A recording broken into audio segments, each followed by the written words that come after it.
Welcome to a debrief about Pitkin County's new short-term rental regulations. I'm Marci Suazo, Communications Manager for Pitkin County. The regulations apply to properties in unincorporated Pitkin County. The City of Aspen and Town of Snowmass Village are reviewing their own set of rules. The Pitkin County Commissioners began researching regulating short-term rentals in 2021 after the proliferation of short-term rentals was identified as a growth problem. The short-term rental market had been virtually unregulated. With new regulations, the Commissioners hope to reduce stress on transportation infrastructure, housing, recreation, water resources, and other quality of life variables. Applications are now open on pitkincounty.com for people to apply for short-term rental licenses. Look for the short-term rentals button on our homepage. The regulations, though, don't go into effect until September 20th. Joining me to explain some of the details of the program are short-term rental program manager Jeanette Muzio, Pitkin County Manager Jon Peacock, and Alex Sanchez, Community Development Analyst for Pitkin Counties. Welcome to you all. Thank you, Marci. So I'm just going to ask you all various questions about short-term rentals. And to kick it off, Jon, I've got the first question for you. Can you talk about the background a little bit? Why did the Commissioners pinpoint short-term rentals, or STRs as we often call them, as a growth problem? Yeah, thanks, Marci. And so I think the board recognizes that short-term rentals have a lot of benefits to our community. They provide a diversity of short-term options for visitors who may not otherwise have options in our community. On the flip side of that, however, are impacts, and those impacts tend to happen in neighborhoods that weren't originally planned for that kind of turnover in population, or maybe the number of people that may be in a home in an unregulated environment. And so as STRs have become more popular and utilized to a much higher degree in our community, we were hearing, and the board was hearing, a lot more concerns about those impacts on neighborhoods, impacts on residents, and requests for us to balance the benefits to the community of short-term rentals with the impacts. And so that's really what the board is trying to do with regulations. It's not to get rid of short-term rentals, but to be sure that we're taking the steps to mitigate the negative impacts to our community while still enjoying the benefit. And this is a living document, right? Mm-hmm. So this first iteration could be changed in the future. The program could look different. Absolutely. One of the things about the short-term rental market is without a licensing program, we don't have a good handle on exactly how many there are, where there are, what impacts we're actually seeing to neighborhoods. And so as we understand better our data and what's happening in our community, we'll revisit that, and we'll, from time to time, with the board, staff will recommend changes, and the board will consider changes to better achieve that balance and the goals that the board has set out with STRs. And that's what it means for it to be a living document. Okay. Well, very good. And to sort of dive a little bit deeper into the process, because there are some questions that have come up since the application went live on July 15th. Alex, who's joining us on Zoom, can you tell us a little bit about the application process? How can people apply for a short-term rental license, and what does the application process entail? Yeah, thank you, Marci. Happy to explain kind of the application process. So for anybody who's looking to apply for a license, we recommend going to our Pitkin County website, either to the short-term rental page or community development page. Within there, we've got a software called Sages Gov that we recommend people click on. And when you first approach this website, you'll need to create an account, either an individual for individual owners or a company account for multiple employees. Once this account is approved, then you can begin the application process. Once approved, you'll get to our home page. This page also has all of our various building permits, planning permits, and there's a section called short-term rental license. You'll click on that, and that process entails 4 steps. First step being the location page. Where is the short-term rental license going to apply, the residence, and parcel information, so that way we know the location. Our second step is going to be dealing with application and information. This is where we understand who's the owner of the property, who's the primary contact in case any emergencies arise, and also some more specific questions to understand and be able to report back on the commissioners regarding STR's impacts and activities. Step 3 is going to be an upload file step. That'll give you the opportunity to provide some necessary documents that we need in order to review the license. And step 4 is going to be a confirm and submit. You'll be able to review everything and then get that license application submitted. So in those 4 steps, you'll know that you're completed. While your license is in review or in process, Jeanette will be working with each individual very closely, as she has since the launch, to make sure that if there's any missing documents, information, or changes that need to be made, as well as fees that have to be paid as we look to issue your license in the future. There's also a noticing component of that, and noticing adjacent property owners of the intent for an STR license, and that's any property owner that has an adjoining boundary, and there are ways to get that information out if you are unsure as well.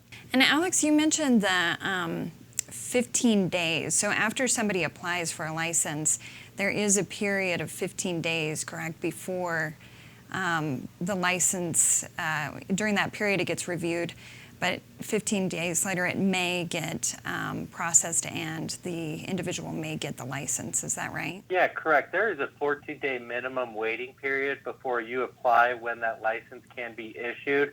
So we recommend everybody get their application in as early as possible. While this has to be in place by September 20th, we are asking folks to get in the queue as soon as you can to make sure that that's not delayed or impacts come that date.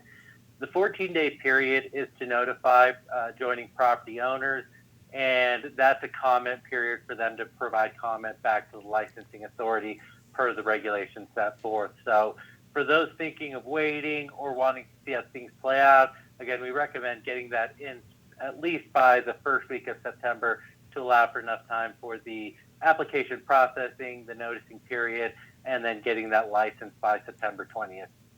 And the licensing procedure, it also entails a fee. Can you tell us a little bit about this tiered fee structure that's based on the number of nights people intend to rent their unit? Correct. So we heard some feedback from the public that there's a wide range of those that use short-term rentals. Some only use it for a couple of days to cover expenses. Others use it for a couple of months to really be their main financial driver. And so with that feedback, we adopted a tiered fee structure. And so that structure has 3 different tiers based on the number of nights you're renting. The lowest tier, or more lowest price tier, is those that are renting less than 20 nights. The next tier moves from those that are renting 60 nights to 21 nights. And then the highest tier being anybody renting from 60 nights to 120 nights. Each of those tiers is charged a different percentage of the assessed home market value. So for an example, if we take $1 million home and they only want to rent for less than 20 nights, their tier or license fee would be $200 in that scenario. And again, that $1 million example, if they wanted to rent the maximum amount, say 60 to 120 nights, that licensing fee would be $400. So this tiered approach gives people flexibility in how they're currently operating their STR. For those that only want to cover, say, their property tax for a couple of weeks while they're out on vacation, they still have that option, and it's not a burden or a barrier for them to enter into the license process. And those that are paying a larger amount of STR activities or nights are going to have that higher tier. And all of this is to cover the year or the budget to run this program, software, employees, and everything like that. That was my next question that I was going to ask Jon a little bit about. I know There were questions from the public about, where is this money that comes through these fees going to go within the county? Can you talk a little bit more about that? Yeah, so the funds that are generated through the fee will be used to fund the program. And so that is the staff and systems that we have to put in place for the licensing and the tracking, and also the enforcement of the rules around the program. And so we'll continue to evaluate that over time and make adjustments either up or down in those percentages as we know better what fees are generated. But the fees will be used solely to support the program. Okay. Yeah. Very good. Jeanette, I've got a question for you. Jeanette's joining us on Zoom as well. The program kicks off September 20th, but people can apply for a license today, like we mentioned. So if somebody applies for a license today, how long is that license good for? Good question. Thanks, Marci. All licenses are good for 1 calendar year from the time their application is approved. Applications, we're receiving them now, but the ordinance does not go into effect until September 20th. And that's all the applications we get will be from 1 calendar year. So anything beyond September 20th we receive will be on a rolling basis. So if someone applies October 1st of 2022, their license is good until October 1st of 2023. And at that point, there will be a renewal process for each year. Great. And those fees are just annual. It's a one-time fee to apply for the program. There's no any additional fees involved. It's just an annual fee, and then that's how you will renew your application and your license. Can you talk a little bit, Jeanette, about that 5-year rental history piece of the program? I know you fielded some questions about it. What's expected of people applying for a license when it comes to that 5-year history piece? Yeah, I'm happy to talk about that. There has been some confusion about that. And just to clarify, the board decided to go with this 5-year rental history rather than capping the number of short-term rental license. The city's doing a different program, but the board decided that they would just to honor the properties and the individuals who have already been renting, have been short-term renting for many years and decades, and it's been in the family. They don't want to upset that. So they decided to have a 5-year rental history from May 11th of 2017 through May 11th of 2022. As long as they can prove that the property has been rented, it could just be one night, and we have different ways, several different documents that you can provide for us. And as long as we can verify that, then you can go ahead and have a license continued. And again, as you mentioned earlier, this is a living document. They wanted to start off this first year and see how that, see how many more, and then be doing impact studies after that. I'm sure after speaking with other surrounding counties, these programs do evolve and change. So, if you can't get in this year because you started renting your home in June of 2022, just be patient, and probably next year you can be included in that. So I hope that has some clarification for those listening and have questions about that 5-year term. Absolutely, yeah. And my understanding, John, is that 5-year, showing that you've rented during that 5-year period in the past is sort of meant to limit the number of licenses, correct? Yeah, it's certainly meant to keep the number of licenses from growing more, right? It sets a limit of new licenses about where we are today, maybe a few less because of that. Maybe there's difficulty proving that rental history, but it was certainly a way to put a meter on how quickly these could grow, and to put a cap that didn't distinguish based on years of residency or whether you're a resident or non-resident, is really that you were providing the service in the community. Okay.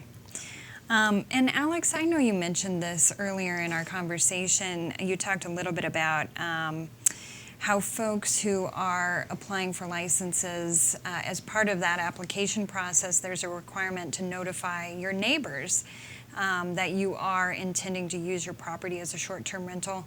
Can you talk a little bit more about that piece of notifying neighbors? Yeah. So during the licensing review process, there are various documents that our systems or software creates. And those documents, one is a notice to the neighbors, joining property neighbors, and you send out via mail, letting them know that you intend to use the property for short-term rental activity. There's another document that's an affidavit attesting that that's been sent out. That gets returned to us. And then the third is an explanation of the process as well, exactly what we're outlining here. So while people are going through review, they'll get those documents, they'll follow that process, and that's when that 14-day review comment period begins. And just allowing for any neighbors, anybody around, to provide comments, either positive or negative, regarding that short-term rental activity and how it could impact them. And then that's all reviewed by Jeanette while she's looking at the licensing application and taken into consideration. So for anybody who wants to provide comment, there's still an opportunity as these different license applications go through review. Great, thank you. And Jeanette, I want to ask you as well that about our website. What's available on the website in terms of resources for people who want to pursue a license? Mm-hmm. We will have a video tutorial for people who are applying, and it's a step-by-step process on how to apply and how the Sage's website works. You can go to our either the community development website to get more information, or just Pitkin County website, and there'll be links to short-term rentals, one of the first selections there. All right. Yeah, and I might also just add on resources. Our community development office is at 530 East Main Street in Aspen. We have a computer there available for anybody who'd like to walk in and have somebody talk through the application process. We also do accommodate virtual meetings if you'd like to set up a virtual meeting, either via Zoom or Google, and we can digitally walk through it as well. So for anybody who's having any difficulty, definitely recommend them coming on in or reaching out to us, and we're happy to schedule some time to work through that as well. Thanks, Alex. Thank you, guys. Those were my questions. Is there anything else about this program that you all would, like the public to know about? Any final thoughts from any of you? We will look forward to getting input from the public on an ongoing basis as we roll this program out, in the spirit of having that living document and adjusting our regulations to meet our goals. So look forward as we go into public settings with our board and such, that the public participate and share their concerns about the impacts or their stories about the benefits, so that we continue to drive towards the right balance in these regulations and how we're implementing them. Okay, great. Jeanette, Alex, final thoughts?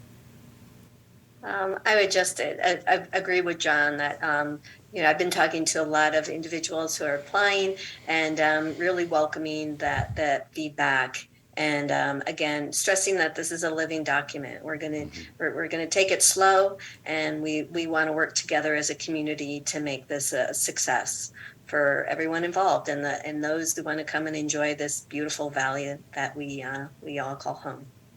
Great. Yeah, and I think just along with that, the software is also living software, and if there's any recommendations as you apply, we welcome those as well to try and improve that application process, along with the regulations that go with it. All right. Well, thanks, John, for joining me, and Jeanette and Alex, thanks for joining on Zoom Really appreciate your insight, and I hope this is helpful for the public. Me too. Thank you, Marci. And for those of you who do have questions about the short-term rental program, Jeanette is the person to contact. And Jeanette, would you mind giving your contact information? Sure. My email is jeanette.muzio, my first and last name, at pitkincounty.com. Or you can reach me directly on my work phone, which is 970-379-9918. Great. Thanks so much. Thank you. Hey, Marci, thanks for pulling this together and making it happen. And John, thanks for joining. Yeah.